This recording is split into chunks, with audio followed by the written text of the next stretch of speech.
dhibee kamiifuu bikka jirtanirraa nuuf dawwaltanii kallattiin dawaa fudhachuu dandeessanii kun akka obboleessa keenya kanatti kanaaf dhibee saayinasiitii fi asmiitii obboleessa keenya kan dararu jiru. Kanaaf sababa sanirratti hundaa'e kunoo dawaa ajaa'ibaa qopheessinee fi kunoo laaluu dandeessanii akkasitti kunoo dawaa saayinasiitii fi asmiitii guutuutti qaxfa karraa godhu jechuudha kuni chaappaalee keenya.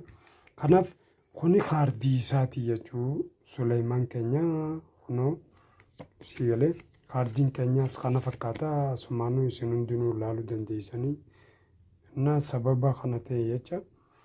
Na wal'aansa halaalaa bikka feete jiraattee alama addunyaa kanarraa bikka feete jiraattee dhibeen hin rakkatin siin jechuudha Meesir Supplementary Clinicaliin. Kanaafuu lakkoofsi kun asirra gadhiifnee jirra qaxxitaan nu dawwaltanii dhibee kan nu himtee bikka ati jirtu dawaa si erguu dandeenya jechuudha. Fedhan ayiroopilaanaan si erguu dandeenya, fedhan makiinaan si erguu dandeenya jechuudha. Hundaanuu fedhan poostaan si erguu dandeenya jechuudha. Hundaanuu wal'aansa seera qabeessaa fi haalan bifa nama hin miinen namni ilmi namaa sigalee bu'aarraa arkatuun wal'aansa aadaatii fi ammayyaatis tokko godhee kan alama kan addunyaa guutuurra kan nurra kan beekamu Dr. Meesir Supplementary Clinicalii ana mataa kiyyaa isinii waraabu jiraachuu dirichitii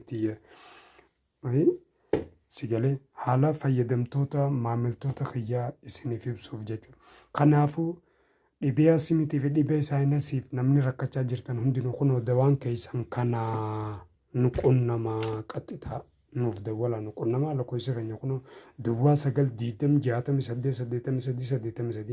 duwwaa 9 qaxxitaa nu qunnamuu dandeessanii. Baay'ee.